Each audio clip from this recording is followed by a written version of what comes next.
దేవుని పరిశుద్ధమైన నామానికి మహిమ కలుగును గాక. కూడి వచ్చిన బిడ్డలందరికీ, యూట్యూబ్ ద్వారా వాక్యం ఉంటున్న బిడ్డలందరికీ శుభములు, ఆశీర్వాదాలు దేవుడు దయచేయను గాక.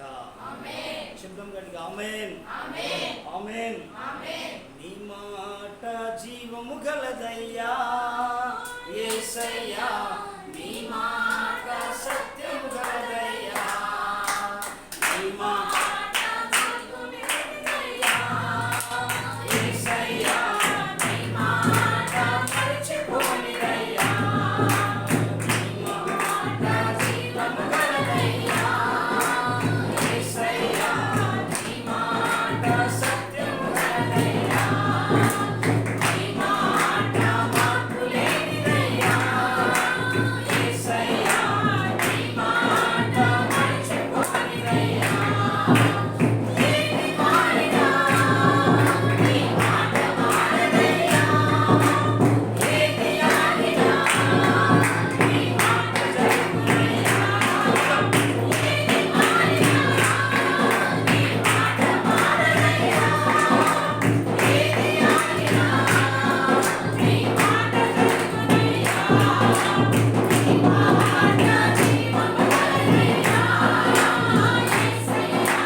కాలంలో అని అంటాడు. యెహోషువ అంటాడు, జీవం కలిగిన దేవుడు మీ మధ్యలో ఉన్నాడు.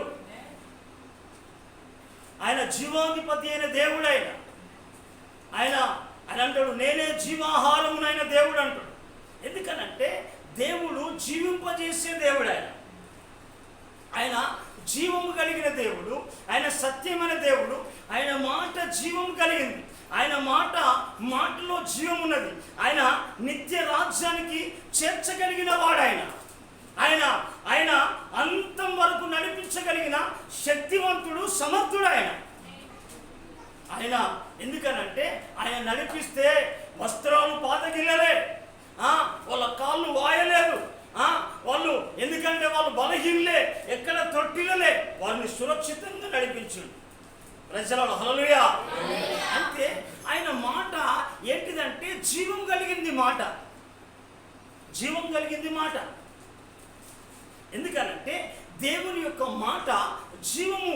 ఎందుకనంటే దాంట్లో జీవం ఉన్నది, ప్రాణం ఉన్నది. ఈనాడు ఎందుకనంటే దేవుని యొక్క మాట జీవాన్ని కలగజేసేది.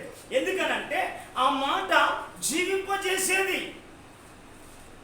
ఆ మాట ఎందుకనంటే ఎండిన కర్రలు కానీ దేవుని సన్నిధిలో ఉన్నప్పుడు ఎండిన ఎముకలను కానీ లేకుంటే వాటిని ఏం చేస్తారంటే చిగురింపజేసేది, జీవింపజేసేది దేవుని యొక్క మాటే. ప్రజల హల్లెలూయా. సృష్టిని అంతా దేవుడు ఎలా కలగజేసిందంటే మాట ద్వారానే కలగజేసింది. పలికిండు, అది పలుకుతాంటే జరిగింది. కానీ ఒక మానవులే నిన్ను నన్ను ఏం చేసిందంటే సహస్తాలతో శ్రమపడి కష్టపడి ఏం చేసిందంటే ఆయన నిన్ను తయారు చేసి తన జీవాత్మను ఊదిండి. ప్రజలలో హల్లెలూయా. తన జీవాత్మను ఊదిండి. అందుకే ప్రతిదిన మనం గమనించాలి. ఎందుకనంటే దేవుడు జీవం కలిగిన వాడు, దేవుని మాటలు జీవం కలిగిన వాడు. ఆ జీవం కలిగినది దేవుడు. ఆయన ఆ జీవమునిచ్చి నిత్య రాజ్యానికి సిద్ధపరచగలిగిన దేవుడు. హల్లెలూయా. ఎందుకనంటే ఆయన ప్రేమ నుంచి మనం వేరుపరచగలిగింది ఏది లేదు. అందుకే ప్రతిదిన మాట జీవం కలిగింది. ఆయన ఎందుకంటే ఆయన శరీరము జీవం కలిగింది. ఆయన జీవం కలిగిన వాడు. ఆయన మనం జీవిస్తున్నాడు, మనం జీవింప చేయగలిగిన వాడు ఆయన. కాబట్టి ఒక బాబుని పిలుచుకొని బాబు దగ్గర ఒక చీతకొక చిలుక ఉంది. చీతకొక చిలుక తన చేతులు పట్టుకొని, తాతయ్య ఈ చిలుకను చూసావా అని అన్నాడు. చీత ఉన్నది నాన్న అని చెబితే అన్నాడటగా ఈ చీతకు చిలుక ఇది ఏంది, ఇది చనిపోయిందా బ్రతికిందా అని అడిగినాడు. చాలా జాగ్రత్తగా విన్నాం. ఈ చిలుక, చీతకు చిలుక చనిపోయిందా బ్రతికిందా అని అడిగినాడు. తాత అన్నాడట, బ్రతకాలన్నా చావాలన్నా నీ చేతిలో ఉన్నది నాన్న. దగ్గర చెప్పాలి పడాలి. చావాలన్నా బ్రతకాలన్నా నీ చేతుల్లోనే ఉన్నది. అంటే మనము జీవం కలిగి బ్రతకాలన్నా ఎందుకనంటే మన నోటిలో ఉన్నది జీవ మరణములు నాలుక వశమై ఉన్నాయి. ఎందుకనంటే మన ఆధ్యాత్మికంగా మనము జీవించాలన్నా, మనం మరణించాలన్నా మన చేతులు. ఒక భక్తుని దేవాది దేవుడు ఒక స్థలానికి, ఏమి లేని నిస్సాయ స్థలంలోనికి తీసుకొని వెళ్ళాడు. తీసుకొని వెళ్ళి ఆ స్థలంలోనికి తీసుకొని వెళ్ళి అక్కడికి ఏం తీసుకొని వెళ్ళిందంటే, దేవుని ఆత్మ తన పైకి దిగి వచ్చినప్పుడట తన హస్తమును తోడుకొని తీసుకొని వెళ్ళి ఏం చేసిందటంటే ఒక ఎండిన లోయలోనికి తీసుకొని వెళ్ళిందట. ఎండిన లోయలోనికి తీసుకొని వెళ్ళిన తర్వాత ఆ హస్తము ఆ భక్తుడు ఏం చేస్తున్నాడంటే ఇటు అటు తిప్పుతాంటే అక్కడ ఎండిన ఎముకలు తప్ప ఏమి లేవు. ఎండిన ఎముకలు తప్ప ఏమి లేవు. ఎండిన పరిస్థితి తప్ప ఏమి లేదు. నిష్ఫలము తప్ప ఏమి లేదు. ఆశలు నిష్ఫలమైపోయినాయి. అనారోగ్యము నిష్ఫలమైపోయింది. పరిస్థితి అంతా ఎండిపోయినట్టుగా ఉన్నది. పరిస్థితి అంతా ఎటు చూసినా బాగులేదు. అలాంటి స్థలంలోనికి దేవుడు ఆ భక్తిని తన ఆత్మ ద్వారా ఏం చేసినాడు, ఆత్మ దిగి వచ్చినప్పుడు తన హస్తము నడిపించిన అటు ఇటు తిరిగితే అని అంటాడు. అక్కడ అటు ఇటు తిప్పితే ఎండిన ఎముకలే ఉన్నాయి. కానీ అక్కడ చూస్తే దేని ద్వారా అక్కడ ఏమీ లేవు. కానీ అక్కడ ఎండిన ఎముకలు ఉండేసరికి అక్కడ నరపుత్రుడా నీవి బ్రతకగలవా అని అంటే, అయ్యా నీకే ఎరుక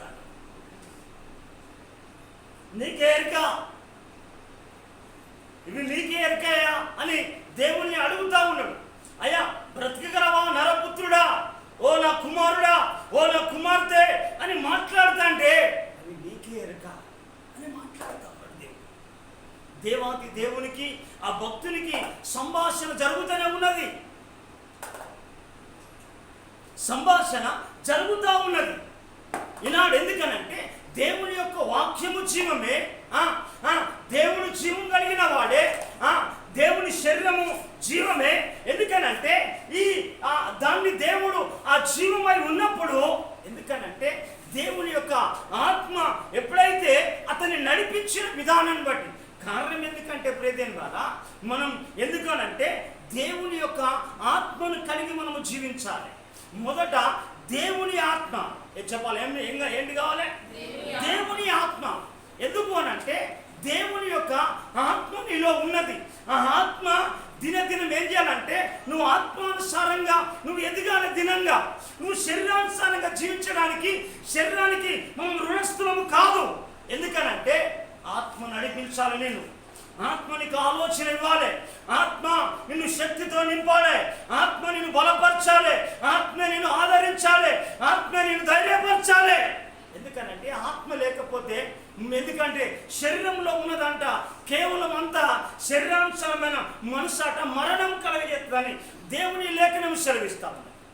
అందుకే ఆ భక్తుని ఏం చేసిందంటే దేవుని యొక్క ఆత్మ ఎండిన లోయలోనికి తీసుకొని వెళ్ళింది. చూద్దాం మనం ఎజ్కేలు గ్రంథము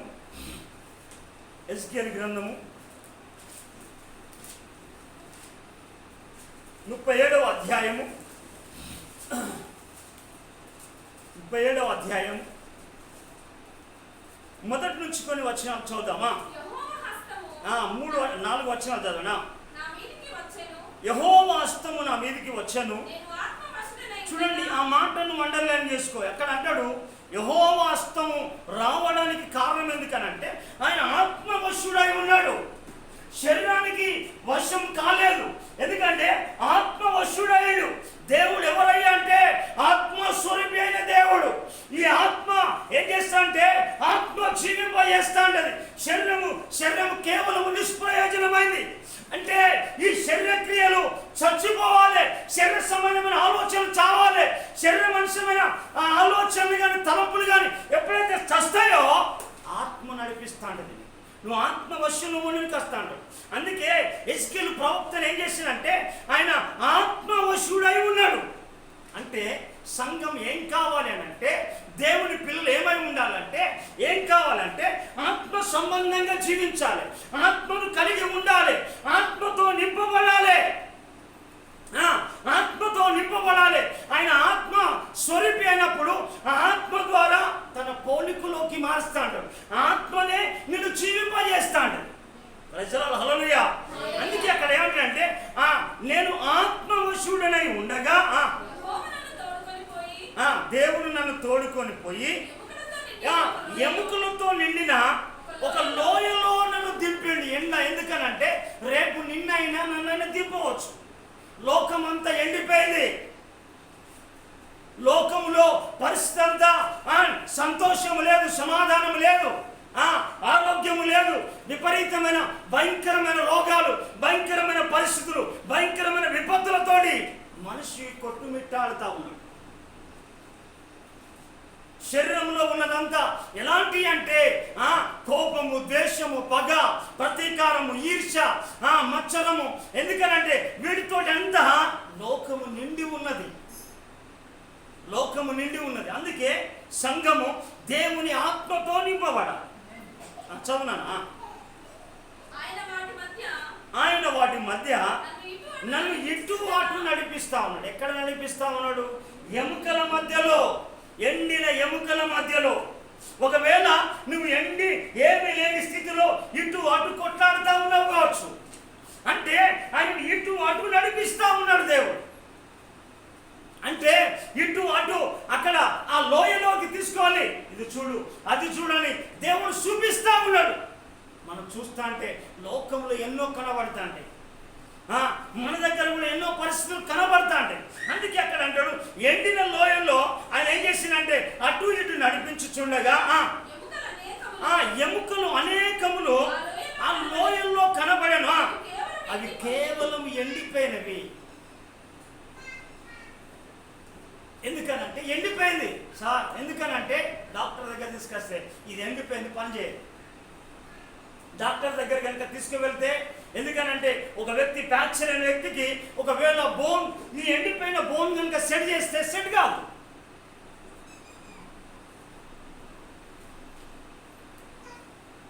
ఎందుకనంటే ఒకవేళ డాక్టర్ ఎంత సెట్ చేసినా, ఒకవేళ ఆ కట్ చేసిన మాంసాన్ని కూడా దేవుడు పొదిగిస్తే తప్ప, ఒకవేళ దేవుడే జీవింపజేస్తే తప్ప దానికి జీవం రాదు. హల్లెలూయా. అందుకే ఆయన అటు ఇటు ఏం చేశాడంటే ఆ లోయల్లో నడిపించినప్పుడట ఎముకలు అనేకములు లోయలు, ఆ లోయల్లో కనబడ్డాట, అవి కేవలం ఎండిపోయినవాట.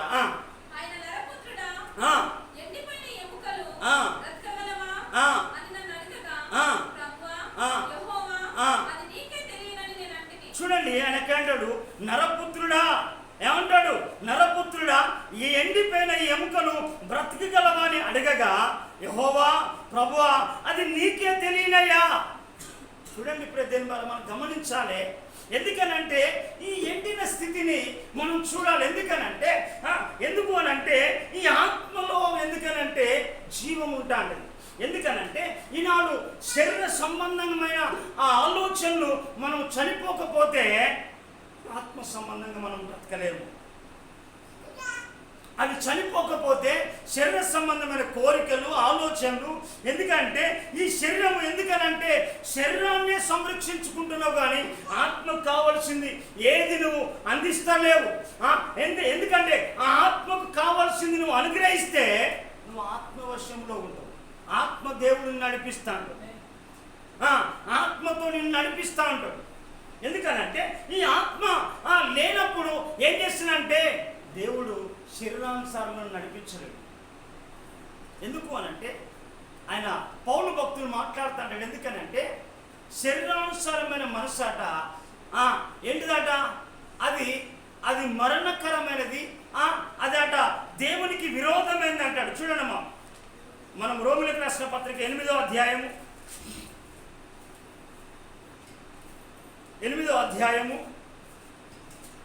5వ వచనం. 7 చదువు. 7 దేవునికి విరోధమైనది, అది దేవుని ధర్మశాస్త్రంలో లోబడదు, ఏ మాత్రము కూడా లోబడదు. ఎందుకనంటే ఈ శరీరం అనేది కూడా ఎప్పుడు కూడా దేవునికి లోబడదు, దేవుని మాట వినదు, దేవుని అంగీకరించదు. చదువునా, అది శరీర స్వభావం గలవారు దేవుని సంతోషపరచలేరు. ఎందుకనంటే ఈ శరీరానుసారమైన మనసు. ఎందుకనంటే ప్రతి ద్వారా ఎజికేలు ఎక్కడికి నడిపించుడంటే ఆత్మవశుడైనప్పుడు నడిపించుడు. అంటే నువ్వు ఆత్మతో ఉంటే దేవుడు నిన్ను నడిపిస్తా అంటాడు, దేవుడిని ద్వారా పాడిస్తా అంటాడు, దేవుని ద్వారా ప్రార్థన చేపిస్తా అంటాడు, దేవుడు నిన్ను ఒక ప్రవచన వ్యక్తి ప్రకటించినట్టుగా నేను మారుస్తా అంటాడు. నేను ప్రజలారా హల్లెలూయా. ఎందుకనంటే దేవుడు ఆ ఆత్మ అనేది లేనప్పుడు, ఎందుకనంటే దేవుడిని నడిపించలేడు. ఎందుకనంటే వాళ్ళే నడుస్తా అంటారు, ఎటు నడుస్తా అంటారో తెలియదు. ఎందుకు అనంటే ఎటు నడుస్తారో, ఎలా సాగుతారో, ఎలా ముందుకు పోతారో అర్థం కాని పరిస్థితి. ఎందుకనంటే శరీరము, ఎందుకనంటే ఈ శరీరము ఎందుకంటే ఎక్కువ భాగం దీంట్లో ఉన్నది శరీరము. మనిషికి భాగం ఎక్కువ ఉన్నదే, శరీర అవయవాలే ఎక్కువగా ఉన్నాయి. అంటే ఈ శరీరంలో కోరికలు రేపినట్టుగా, ఆలోచనలు రేగినట్టుగా, తలంపు కలిగినట్టుగా, మనసు కలిగినట్టుగా మనిషి జీవితం మాట్లాడుతూ ఉంటాడు, చేస్తూ ఉంటాడు. ఇది మనిషి నైజం. ఆ మనిషిని ఏం చేస్తాడంటే అపవాది ఆధారం చేసుకొని మాట్లాడుతా అంటాడు. అపవాది ఆ వ్యక్తిని ఆధారం, దాన్ని తన బలహీనతను గుర్తెరిగి అపవాది దానిలో ప్రవేశించడానికి ఇష్టపడతాడు. అపవాది అహంకారాన్ని కానీ, కోపము కానీ, క్రోధము కానీ, మత్సరం కానీ, స్వార్థము కానీ, ఈర్ష్య కానీ రకరకాలమైన ఇష్టానుసరమైన మాటలను కూడా కలగజేస్తాడు సాతాను. అప్పుడు నువ్వేంది అని అంటే దేవునికి వ్యతిరేకంగా జీవిస్తాను. కారణం ఇక్కడ చూడండి, బైబిల్లో మనం చదువుదాము. ఎందుకనంటే ఈ ఎండిన ఎముకల్లో ఉన్నప్పుడు అక్కడ అంటున్నాడు. ఎందుకనంటే ఆయన ఆత్మవర్షినప్పుడు తన లోపల జీవమున్న సత్యము ఎజికేలుకు తెలియదు. ప్రజలారా హల్లెలూయా. ఎందుకనంటే ఎజికేలుకు తెలియదు. ఎందుకనంటే దేవుడు అతడు ఆత్మవశుడైనప్పుడే దేవుని హస్తము దిగి వచ్చింది. అయితే ఈ ఆత్మవశుడైనప్పుడు దిగి వచ్చినప్పుడు ఎటు నడిపిస్తే అటు నడిండు. అయ్యా నన్ను ఇక్కడికి ఎందుకు నడిపించినావు అడగలే, కారణాలు అడగలే, నన్ను ఇక్కడ ఎందుకు మనం అడగలే, ఈ ఎండిన లోయల కన్నా నడిపించిందని అడగలే. కారణం ఎందుకనంటే ఆత్మ లోబడతా అంటే, ఆత్మ విధేయత చూపెడతా అంటే, ఆత్మ వినయాన్ని చూపెడతా అంటే, ఆత్మ తగ్గించుకుంటా అంటే, ఆత్మ ఓర్చుకుంటా అంటది, ఆత్మ సహిస్తా. ఆత్మ ఎందుకనంటే అందుకే యేసు ప్రభువును చూసినప్పుడు యోహాను ప్రవక్త మాట్లాడింది మాట ఏంటిదంటే, ఆయన మాట్లాడిన మాట ఏంటిదంటే, ఇదిగో లోక పాపమును మోసుకొని వెళ్ళిపోవు దేవుని గొర్రె. ఆయన గొర్రె బొచ్చు కత్తిరానిచ్చేవాని వేట మౌనంగా ఉన్నట్టుగా ఆయన ఈ ఎజికేలు ఎలా ఉన్నాడంటే దేవుని చేతిలో మౌనంగా ఉన్నాడు. మారు మాట మాట్లాడలే. దేవుడు నడిపిస్తా అంటే నడుస్తూ ఉన్నాడు. దేవుడు ఎక్కడికి వెళ్ళమంటే అక్కడికి వెళుతూ ఉన్నాడు. ఎందుకనంటే ఆత్మతో నింపిన వ్యక్తి ఆయన. దేవుని యొక్క ఆత్మతోటి, దేవుని యొక్క ఆలోచనతోటి, దేవుని యొక్క మనసుతో నింపబడిన వ్యక్తి అతడు. ప్రజలారా హల్లెలూయా. అందుకే ప్రతి ద్వారా మనం చూద్దాం. ఆయన తీసుకొచ్చిన తర్వాత ఏం మాట్లాడుతున్నాం మనం చూద్దాం. 4వ వచనమా చూడండి. అందుకు ఆయన ప్రవచన వ్యక్తి ఎండిపోయిన ఎముకల్లారా, ఎముకలతో ఇట్లనము, ఎండిపోయిన ఎముకల్లారా ఏమంటా ఉన్నాడు, యెహోవా మాట వినుడి. ఈ ఎముకలకు ప్రభువు యెహోవా సెలవిచ్చినది ఏమనగా, మీరు బ్రతుకున్నట్లు మీలోనికి నేను జీవాత్మను రప్పిస్తున్నాను. చప్పట్లు కొట్టి ప్రభుని కనపడు.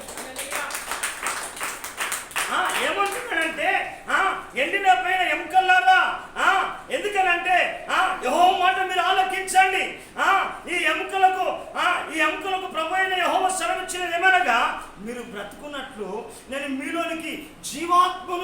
మార్చుచున్నాను. అంటే ప్రభు చూడండి, ఎండిన ఆ స్థితిని ఏం చేస్తాడంటే జీవముతో నింపే దేవుడు ఆయన, బలహీనతను బలముతో నింపే దేవుడు ఆయన. ఎందుకు అనంటే ఆయన సర్వకృపానియదైన దేవుడు. ఎందుకనంటే ఆయన ఎండిన స్థితినే కావచ్చు. ఎందుకనంటే నీ స్థితి ఏమై ఉన్నదో నాకు తెలియదు వాస్తవంగా. కానీ ఇక్కడ ఎందుకనంటే ఎజ్కేలు ఏం చేశానంటే అక్కడ ఆయన ప్రవచిస్తా ఉన్నాడు. ప్రవచిస్తా ఉంటే దేవుడు చెప్పినట్టుగా చేస్తా ఉన్నాడు. చూడమ్మా, చూడండి అక్కడ ఏమంటాడమ్మా, ఏమంటాడు అక్కడ, మీ చర్మములను కప్పి మీకు నరములనిచ్చి మీ మీద మాంసము పొదిగి చర్మం మీద కప్పెదను, మీలో జీవాత్మను ఉంచగా మీరు బ్రతుకుదురు అని చెప్పాడు. బిగ్గరగా చెప్పాలి కొట్టి ప్రభు. ఎందుకనంటే మీరు జీవాత్మను ఉంచగా మీరు బ్రతుకుదురు, అప్పుడు నేను యెహోవానై ఉండునని మీరు తెలుసుకున్నప్పుడట. ప్రియదేని ద్వారా అస్సలు పాయింట్ ఎందుకనంటే ఆయన ప్రవచిస్తా అంటే గడగడ ధ్వని పుట్టింది. ప్రజల హల్లెలూయా. ఎందుకనంటే ఆత్మ ఏం చేసిందంటే గడగడ ధ్వని పుట్టింది.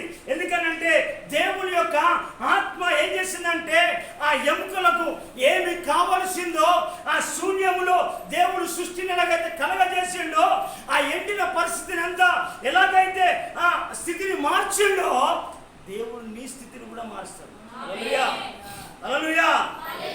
ఎందుకనంటే అక్కడ ప్రవచిస్తా అంటే ఆయన ప్రవచిస్తా అంటే గడగడ గడగడ ధ్వని పుట్టింది. అందుకే భక్తుడు ఏమైనా పౌలు భక్తుడు ఒక మాట చెప్పేశాడు. ఎందుకనంటే ఆత్మను పొందినప్పుడు అట ప్రవచన ఆత్మను అపేక్షించమని చెప్పిండు. ఎక్కువగా అన్నిటికంటే దేన్ని అపేక్షించమని అంటే ప్రవచన ఆత్మను అపేక్షించమని చెప్పిండు. ప్రజల హల్లెలూయా. అందుకే మనం దేవుని ఆత్మతో నింపబడిన తర్వాత దేవుడు నడిపిస్తున్న క్రమంలో మనం దేన్ని అపేక్షించాలంటే ఎక్కువగా ప్రవచన ఆత్మను అపేక్షించాలి. చూడండి బైబిల్లో మాట, 1 కొరింథీయులకు రాసిన పత్రిక 14వ అధ్యాయం.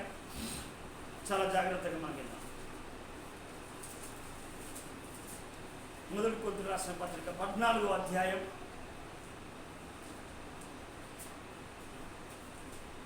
1వ వచనమా, ప్రేమ కలిగి ఉండుటకు ప్రయాసపడి ఆత్మ సంబంధమైన వరములను ఆసక్తితో అపేక్షించాడు. చాలా మంది ఏంటంటే ఊకే భౌతికమైన వాటినే అడుగుతా అంటాడు.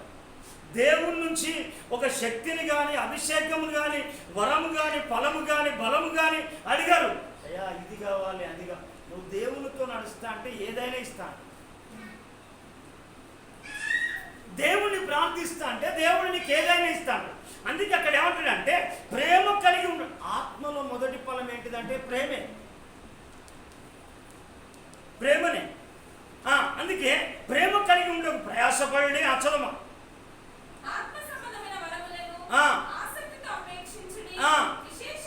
విశేషముగా మీరు ప్రవచన వరమును అపేక్షించండి. చూడండి, ఎందుకనంటే దేవుని యొక్క ఆత్మ ప్రేమతో ఉన్న తర్వాత రెండో మాట ఎందుకనంటే ప్రవచించడం మనం నేర్చుకోవాలి. ఎందుకనంటే ఈనాడు ఎందుకనంటే ఎవరో ప్రవచించడం కాదు.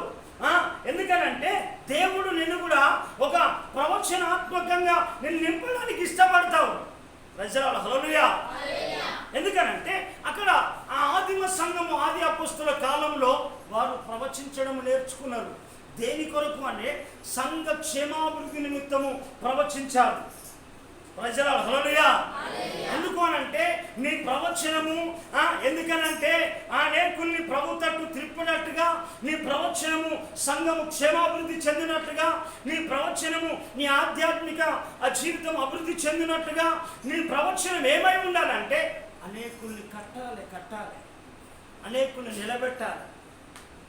అందుకే యెరెమీయాతో మాట్లాడుతూ అంటాడు, నేను జనములకు ప్రవక్తగా నియమించి ఉన్నానంటాడు.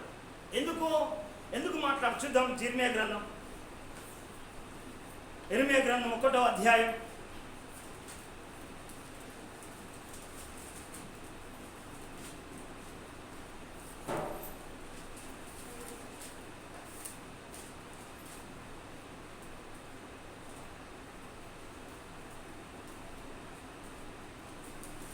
1వ అధ్యాయం 9వ వచనమా 9-10. అప్పుడు యెహోవా చేయి చాపి నా నోరు ముట్టి ఇలాగు సెలవిచ్చాను, ఇదిగో నేను నీ నోట నా మాటలు ఉంచి ఉన్నాను. ఏంటిదాట? నీ నోట నా మాటలు. ఎందుకనంటే దేవుని మాట జీవము కలిగింది. అంటే దేవుని మాటలు నీ నోట్లో ఉండాలి. నువ్వు విన్న మాటలన్నిటిని ఏది విడిచిపెట్టుకోకుండా నీ నోట్లో, నీ హృదయంలో వాటిని భద్రపరచుకోవాలి. విని విడిచిపెట్టే వారంగా మనం ఉండకూడదు.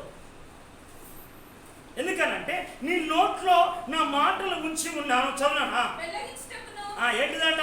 పెళ్ళగించుటకును విరగొట్టుకును. ఏది విరగొట్టాలి? చెడును విరగొట్టాలి, చెడును పెగిలించాలి. అంటే చెడును నశింప చేయాలి, చెడును పడద్రోయాలి. ఏంటిది? మంచిని కట్టాలి, మంచిని నాటాలి.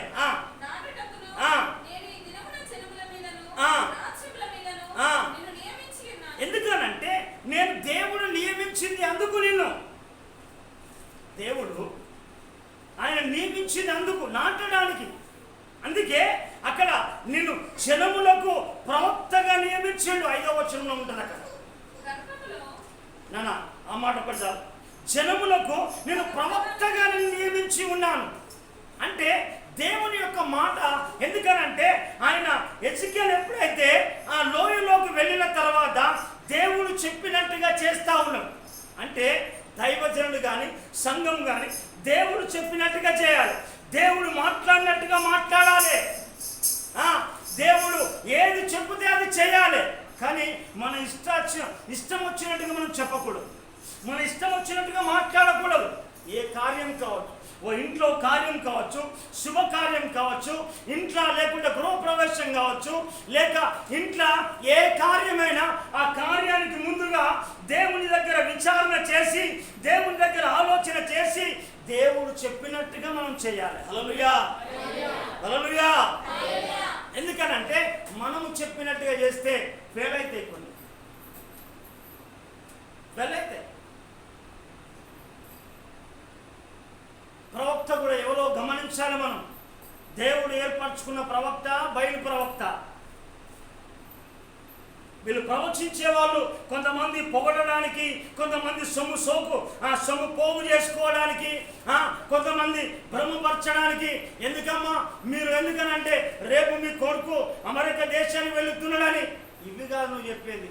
నువ్వు ఆధ్యాత్మికంగా ఎలా ఉన్నావు అడుగుతాడు ప్రవక్త. నువ్వు ఎలా ఉన్నది? నీ స్థితి, ఆత్మీయ స్థితి ఎలా ఉన్నది? నీ ప్రార్థన స్థితి ఎలా ఉన్నది? నీ కుటుంబ స్థితి ఎలా ఉన్నది? నువ్వు వాక్యాన్ని ఎలా ధ్యానిస్తున్నావు? వాక్యాన్ని ఎలా నీ హృదయంలో చేర్చుకుంటున్నావు? నీ వాక్యాన్ని హృదయంలో ఎలా భద్రపరుచుకుంటున్నావు అని నీ ఆత్మీయ స్థితి తెలుపుతాను. అందుకే దేవుడు ఎందుకనంటే ప్రవక్త అయితే ఎప్పుడైతే దేవుడు చెప్పినట్టుగా ఈ ప్రవక్త బయలుదేరి వెళ్తా ఉన్నాడు. చూడమ్మా ఎజికేల్ గ్రంథం 37వ అధ్యాయం. ఎందుకనంటే ఆ నడిపిస్తూ ఉంటే అక్కడ మీలో జీవాత్మ ఉంచగా మీరు బ్రతుకుదురని అన్నప్పుడు, ఆ యెహోవాను మీరు తెలుసుకుంటున్నప్పుడు, ఇప్పుడు అసలు పాయింట్ 7వ వచనం మనం చదువుదామా? చూడండి, దేవుడు ఆజ్ఞాపిస్తాడు.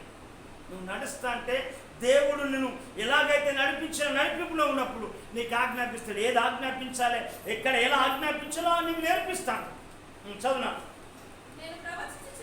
చూడండి, నేను ప్రవచించుచుండగా చూడండి ఒక ధ్వని పుట్టింది. అక్కడ కూడా మేడగదిలో ఒక ధ్వని పుట్టింది. చూడండి మాట అక్కడ చూడు, అపోస్తల కార్యం 2వ అధ్యాయంలో అక్కడ ఒక ధ్వని వచ్చేసింది. దేవుని యొక్క ఆత్మ వచ్చినప్పుడు. అపోస్తల కార్యం 2వ అధ్యాయం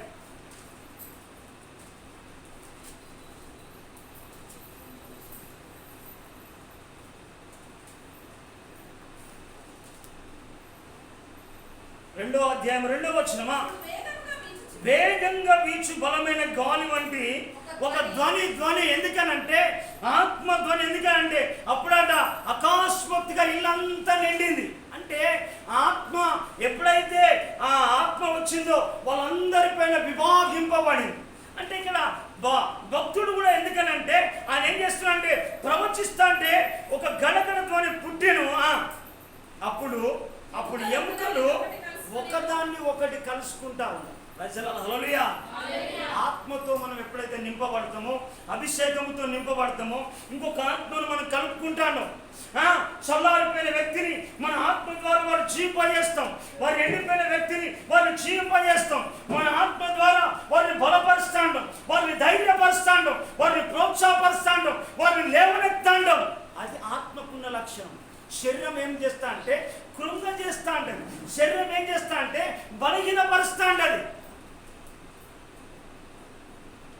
అందుకే అక్కడ ప్రవచిస్తా అంటే ఏం జరిగింది? అప్పుడు ఎముకలు ఒకదానితో ఒకటి కలుసుకుంటా ఉన్నాయి. ఆత్మ ఏం చేస్తా అంటే కలుపుతా తప్ప విడగొట్టదు. ఆత్మ సరి చేస్తా తప్ప, ఆత్మ నిన్ను బలపరుస్తా తప్ప ఆత్మ నిన్ను దూరం చేసుకోదు. హల్లెలూయా. ఎందుకంటే ఈ ఆత్మ ఎందుకంటే చదువు నేను చూచుండగా నరమును మాంసమును వాటి మీదికి వచ్చింది. ఎందుకు? దేవుని యొక్క ఆత్మలో ఉన్నది జీవం. దేవుని ఆత్మలో ఉన్నది, దేవుని నోటిలో ఉన్నది. అంటే ప్రవక్త లోపల ఏమున్నదంటే జీవాత్మ ఉన్నది. ప్రవక్త లోపల జీవాత్మ ఉన్నది. ఈనాడు ఎందుకనంటే అనేకుల లోపల జీవము లేదు, మాటల్లో అనేకులకు అభిషేకం లేదు, అనేకులకు ప్రార్థన శక్తి లేదు, దేవుని యొక్క మాటలు వాళ్ళ లోపల లేవు. ఎందుకనంటే చూడండి, యేసు ప్రభుల వారు కూడా మొదట్లో చెప్పిన యోహాను సువార్త 1వ అధ్యాయంలో మంచి మాట అండి. ఎందుకనంటే ఆయనలో జీవం ఉండెను. యోహాను సువార్త 1వ అధ్యాయం చదువు 4వ వచనమా చూడండి. ఆయనలో జీవం ఉండెను, ఆ జీవము మనుష్యులకు వెలుగైంది. ఎందుకనంటే బ్రతుకును వెలిగిస్తా ఉంటది. ఎందుకనంటే యెహోవా పెట్టిన దీపం ఆత్మ, అది మనుషుని హృదయాన్ని వెలిగిస్తా ఉంటది. అందుకే ఇక్కడ ప్రవక్త ఏం చేస్తుందంటే ప్రవచిస్తా అంటే ఆయన చూస్తుండగా నరములు మాంసములు ఒకదాని మీదకి ఒకటి వచ్చి వాటిపైన చర్మము ఏం చేసిందంట? కప్పింది ప్రియదేవుడా. హల్లెలూయా. చర్మము కప్పింది ప్రియదేవుడు. ఎందుకనంటే ఈ దేవుని యొక్క ఆత్మ ఏం చేస్తుందంటే జీవమును కలగజేస్తా ఉంటుంది. ఆ ఆత్మ నిన్ను జీవింపజేయాలి. నీ ఎండిపోయిన స్థితిని అంతా నువ్వు ఒకసారి నీ కుటుంబాన్ని గురించి ప్రవచించు. నీ కుటుంబం గురించి ప్రవచించు. దేవుని ఆత్మ నీలో ఉంటే, దేవుని అభిషేకం నీలో ఉంటే, దేవుని శక్తి నువ్వు కలిగి ఉంటే, దేవుని మాట నీలో ఉంటే, దేవునితో నువ్వు నింపబడితే, దేవుని బలముతో నింపబడితే నువ్వు ప్రవచిస్తే ఏదైనా జరుగుతుంది.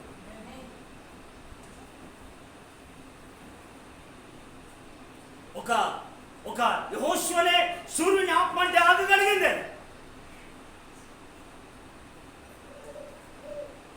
ఎందుకు? ఆయన అనే మాట ఏంది? జీవం కలిగిన దేవుడు మీ మధ్యలో ఉన్నాడు అంటాడు. 3వ అధ్యాయంలో 5వ వచనంలో కలిగాడు. జీవం కలిగిన దేవుడు మీ మధ్యలో ఉన్నాడు. నువ్వు జీవం కలిగిన దేవుని నమ్మావా? జీవం లేని దేవుని నమ్మావా? జీవం లేని దేవుళ్ళు దేవతలు అనేకులు ఉన్నారు. లేక నువ్వు జీవం లేకుండా బ్రతుకుతున్నావా? నీ మాటల్లో జీవం లేదా? నీ నోట్లో ప్రాణం లేదా? నీలో శక్తి లేదా? నువ్వెవరిని నమ్ముతున్నావు? నువ్వు ఎవరిని సేవిస్తున్నావు? నువ్వు ఎవరిని ఆరాధిస్తున్నావు? ఎవరికి ప్రార్థిస్తున్నావు? నువ్వు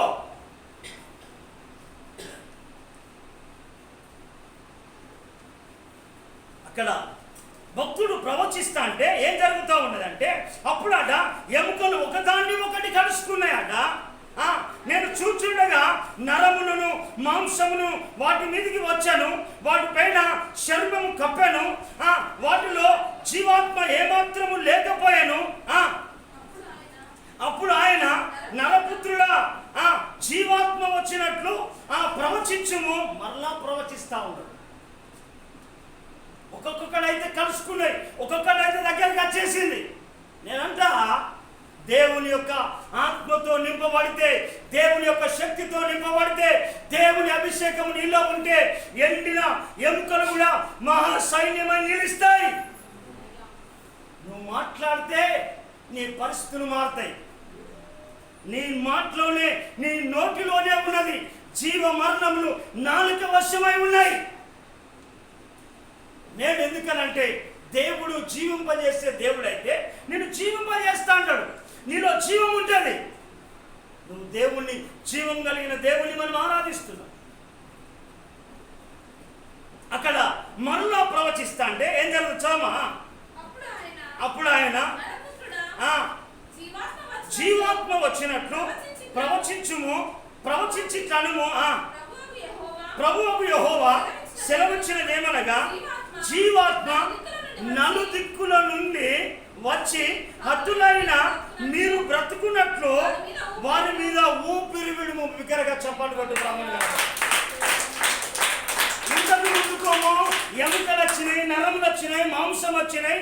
వారి లోపల ఏ జీవాత్మ లేవున్నప్పుడట్టుగా ఏం చేసిందంటే అక్కడ వారి మీద ఓ ఊపిరిని విడుమన్నప్పుడట ఆయన ఏం చేసిందంటే ఆయన ఆజ్ఞాపించినట్లు ప్రవచించగా వారిలోనికి వచ్చెను.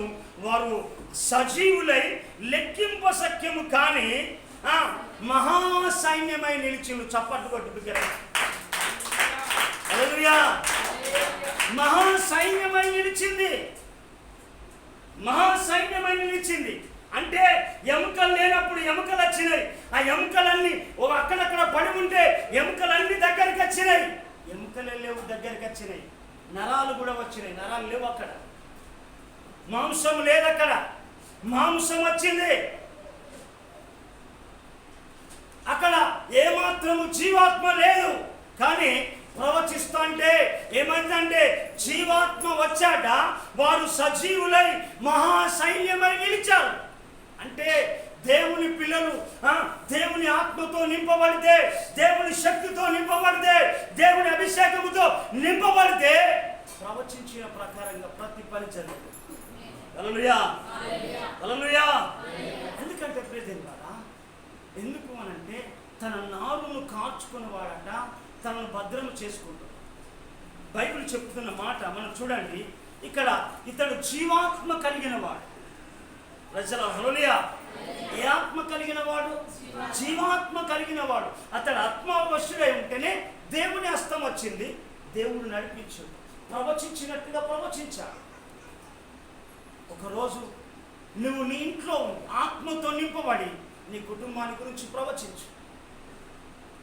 నీలో ఉంటే జీవాత్మ ఉంటే, నీలో జీవం కలిగిన దేవుని మాటలు ఉంటే, దేవుని యొక్క ఆత్మతో నింపబడితే, దేవుని యొక్క శక్తితో నింపబడితే నువ్వు ప్రవచిస్తే జరుగుతుంది. ఎండిన స్థితి మారుతుంది. అంతా అయిపోయింది అనుకోవచ్చు. అక్కడనే శూన్యంలో నువ్వు ఆ లోకమంతా అంతా క్లోజ్ అనుకున్నప్పుడు దేవుడు నీతో పని ప్రారంభిస్తాడు. చెప్పు, బిగ్గరగా చెప్పాలి. నీ పరిస్థితి అయిపోయిందని అనుకుంటావు. నీ పరిస్థితి అయిపోయినప్పుడే దేవుడు ప్రారంభిస్తాడు నీ పని. అందుకే ప్రియమైన బాగా ఎందుకు అనంటే నీ నాలుక దగ్గర పరిస్థితి. నీ నోరు కాదు, నీ నోరే అన్యుడు కాదు. చూడండి, బైబిల్లో మంచిగా చక్కగా రాయబడిన మాట. ప్రజల హల్లెలూయా. నీ మాట జీవము గలదయ్యా యేసయ్యా, నీ మాట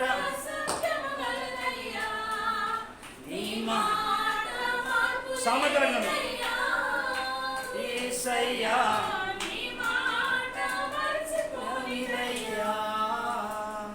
సామెతల గ్రంథం 18వ అధ్యాయం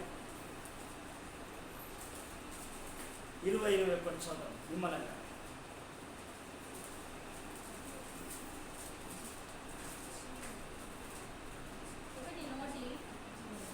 18వ అధ్యాయం 20-21.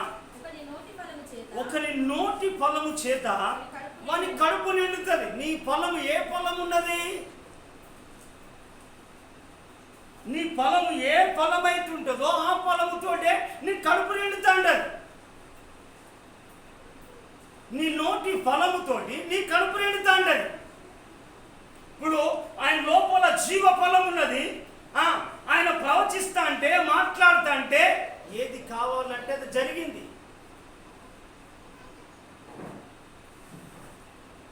చదువునా? తన పెదవుల ఆదాయం చేత తన పెదవుల ఆదాయం చేత వారు తృప్తి పొందుతారు. ఎందుకనంటే నువ్వు తృప్తి పొందుతావు, నీ కుటుంబం తృప్తి పొందుతుంది, నీ సంఘము తృప్తి పొందుతుంది. దైవజనుల జీవ మరణములు నాలుక వశము, దాని యందు ప్రీతి పడువారు, దాన్ని ప్రేమించేవారు దాని ఫలాన్ని పొందుతారు. దాన్ని ఏం చేస్తారంటే దాని ఫలమును వారు ఫలమును ఫలిస్తారు, ఫలమును అనుభవిస్తారు. ఎందుకనంటే జీవ మరణములాట నాలుక